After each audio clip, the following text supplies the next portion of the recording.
Hello and welcome once again to Nexus Extra. This week we've been looking at the death of George Floyd and the controversial video put out by the conservative political activist Candace Owens. Now, in that video, which has now received over 85 million views, she has basically made 2 points. One is that although George Floyd didn't deserve to die in that way, and that the police officers have whatever's coming to them through the justice system, she refuses to believe that he should be held up as a black hero or a martyr because he has quite a considerable criminal record. The other point she made is that there's no such thing as widespread racist police brutality in the United States. Now, these are incredibly controversial claims to make and to discuss them. We have two conservative African Americans, Joy Villa there. She's also a singer and an ardent supporter of President Donald Trump, as is Anthony Brian Logan, who has a very large social media presence. And finally, there we have Dr. Angela Lewis, who is an expert in the history of black conservatism in the United States. Thank you all for joining us. I really appreciate it. Joy, I'd like to start with you. I know you know her, Candace Owens, off and on. What did you make of the video that she put out? I watched the entire video, and I could see that she absolutely was passionate in what she was saying. I am somebody who doesn't like to provoke or instigate things in the Black community. Being a member of this community, being mixed, I've already faced a lot of different trials and temptations being a Black conservative. So I know a little bit of where a lot of groups are coming from. My personal opinion is that, first of all, I disagree that a lot of Black Americans are lifting up George Floyd as some angel. I don't see that. I think that was the biggest point of her video, to say this is not my hero, Kobe Bryant is, which of course that's her prerogative, but I disagree with this sentiment. People are not angry because he was an upstanding citizen. Nobody's saying he had the moral high ground. People are upset because, well, first, they haven't been able to work because of this ridiculous lockdown that's been going on far too long. You have, Black-owned businesses which were thriving in this economy, thank God, under Trump, who are now not thriving. You have people who are angry. You have other instances where the media has pushed, and the media is a lot to blame in this instance. But the video clearly shows George Floyd being attacked with way too much excessive violence, and it is a police brutality issue. Whether it's racially motivated or not, we can't tell. We don't know. But obviously, Derek Chauvin was using unnecessary force. And I don't care about the man's moral high ground here. I care about what happened to him. And I'm someone who supports police and supports Black lives. Without the radicalized Black Lives Movement, I don't support that. But I don't see how what he did in his past has to do with receiving that sort of treatment. Especially if he did drugs or not. Obviously, he was an addict. I have many addicts in my family. That causes people to act irrationally. But we're not saying he's a hero for all the nation, but we're saying what happened to him was wrong, and we want to change things. So I can see from both perspectives and still stay conservative-minded. Anthony, what did you make of the video? The video was right on point. And the thing about it is, what she was talking about is a thing that has been in the Black community for a long time. You put people on pedestals that probably shouldn't be there. Now, I think we all on the panel can agree that what happened to George Floyd wasn't right. But the issue is, should we be celebrating him? And when I say celebrating him, I mean having his funeral on all major TV news networks, on Fox, CNN, MSNBC, everywhere, 3 different funerals. The main thing that kind of struck me was the horse-drawn carriage they had towards the end. That's what they did for Felix the Cat Mitchell, a big-time dope boy out there in Oakland, California. They did the same thing for him. And you see kids watching this. I think in a documentary about Felix the Cat Mitchell, you had kids that said, I grew up and I wanted to sell drugs because I saw how much love Felix got, how much respect he got. And when he died, he had a horse-drawn carriage. Everybody loved him. Everybody was crying. I'm seeing the same things going on here. So people look at George Floyd and they look at his character and what he did, and they want to emulate it. Now, we're adults. We're not going to do that. We look at what happened in the facts, but not everybody's the same as us. What about the kids that are coming up and seeing this? What about others that aren't really strong-minded seeing this kind of thing? We're not setting a very good example. And then we make it seem like black folks who are into this kind of behavior or who we want to lift up. Okay, now others like David Dorn, the 77-year-old grandfather that got shot and killed out there in the St. Louis area over somebody trying to steal a flat screen TV.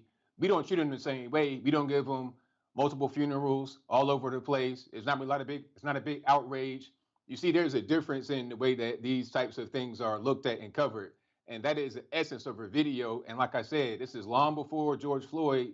It's not even really just centered around him. It's a greater issue in the black community that has to be dealt with at a certain point in time. Dr. Angela Lewis, what did you make of the video? What do you think the motivation was there?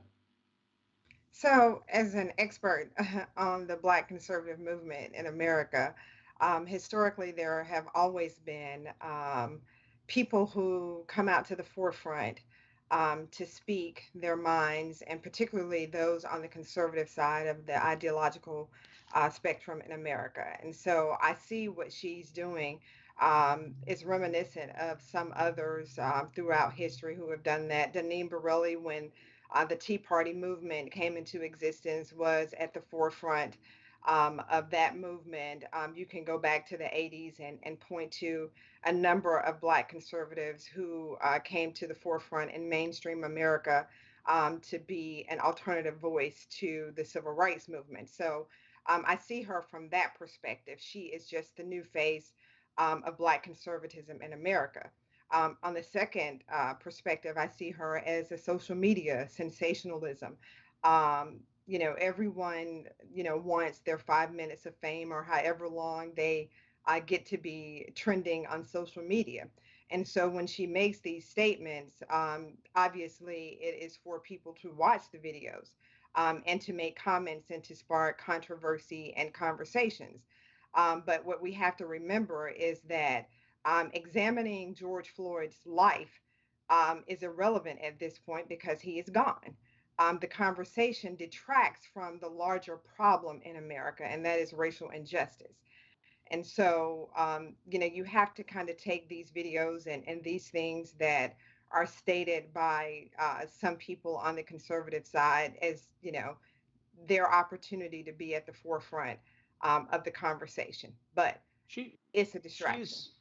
She has said in the video that she believes that the issue has been widely politicized and that the Democrats are trying to say this is a white versus black issue because they have their eye on the election in a few months' time and that they're trying to make political capital out of it. What do you think about that? So again, that is also a part of the rhetoric that has come from the conservative side of the political spectrum in America. Race has been used to indicate that Democrats are pandering to the black vote in an effort to win an election. But what people on the right fail to see is that historically, the Republicans, at least for the last 50 or 60 years, haven't made a concerted and great effort to garner the black vote. They have used some strategies, but they have not been well received by the black vote in America. And until the Republicans the conservatives in America make a concerted effort and a genuine effort to address racial issues in this country, Democrats will continue to garner the black vote, even though. What do you think about that, Joy? Do you think they really deserve it? I mean, I have to say, I do agree with the doctor because as a strong conservative, I see that. And this is something that has bothered me is that a lot of conservatives that you have two different types of conservative reactions when it comes to race. It's either, race doesn't exist. I don't see color, which is a fallacy. Of course, you see color just because you don't use it to prejudge someone. Great, but of course you see color. There's nothing wrong with seeing color and being a different color. I'm Black American, I'm Latina, I'm Italian. Or there's the people who say, you know, race shouldn't even be in the conversation. I've said things like, I'm proud to be a Black conservative, and I've lifted up other Black conservatives, and I'll get shot down. I get shot down by the left for even being a conservative and being Black, and called all sorts of racial slurs and names, death threats, rape threats, which is just disgusting. But even the conservatives will say, why do you have to say you're a Black conservative? Why can't you just say you're a conservative?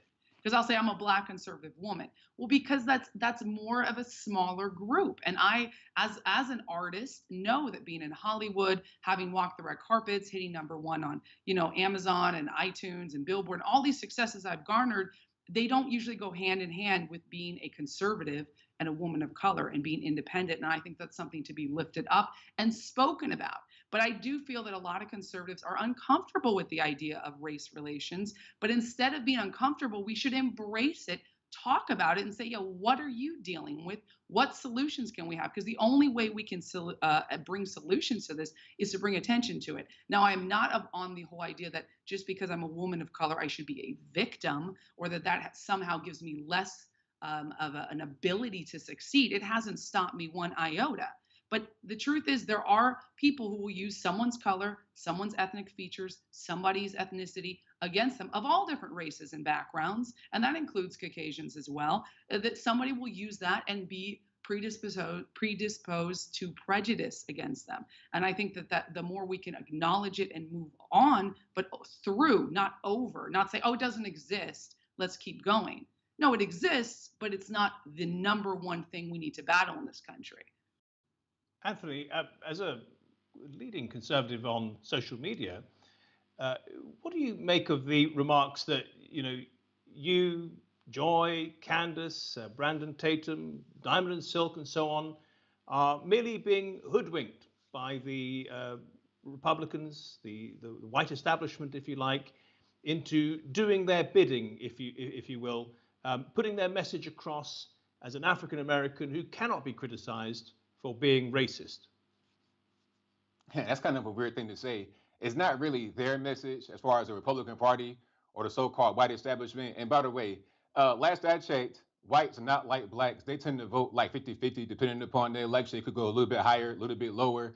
They swing more than we do as far as their vote is concerned. It's not like 85-15 or 90-10. They're more like half and half. So if it's about the white establishment, then why not the other side? Why not just be a liberal? I mean, I can go over there. I can be on MSNBC, CNN. I can be on pretty much every media news network if I wanted to be a liberal. You know, I could be Don Lemon. I could be Al Sharpton. Why not be that? We're just speaking how we feel. It's our internal viewpoints. It's how we actually view the world. It's not about trying to appease anybody or trying to stick to a script. You know, I'm not paid by the RNC. You know, I am a self-made person, been self-employed since 2006. So I don't even have that kind of mentality to think that way. When you're trying to be fake, when you're not really real, people can see it and you don't really have success that way. We are successful because we're real people and we're giving just our honest viewpoints, whether you like it or not. That's just kind of how it is. So no, we're not being hoodwinked, we're just being ourselves. And that's pretty much it. People think that we're being hoodwinked because they don't like us and they got to try to find a way to excuse our behavior and also to excuse our success. Dr. Angela Lewis, final question for you.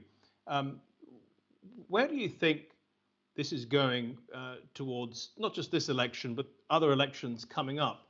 Do you see people like Candace Owens and Joy and Anthony making a convincing case for African Americans to at least take another look at the Republican Party? That's an interesting question. Based on my studies of Black conservatism in America, and taking into account what is currently happening in America, it's going to be extremely difficult. Again, I agree with Joy's assessment of the two sides in America, two sides of conservatives. Either one side, you know, doesn't want to talk about race, is uncomfortable talking about race, and then the other side wants to, you know, accept the idea that they don't see color, which is very unrealistic. Unless you have a medically diagnosed condition of being colorblind, you see color. And so just based on my historical analysis and in the current times, I just don't see how conservatives or Republicans can garner the number that has been used for strategically in the Republican Party for the Black vote was 20%. I don't see how that's possible in this upcoming election. If there is a national discussion and a reconciliation about race in this country, I don't see how it can happen in the future. Okay, well, Dr. Angela Lewis and Joy Villa, Anthony Brian Logan, thank you all very much for your time, and thank you for watching at home this edition of Nexus Extra. Well, thanks for watching our program. If you liked it, please give it a thumbs up, share it with your friends and family, and even subscribe.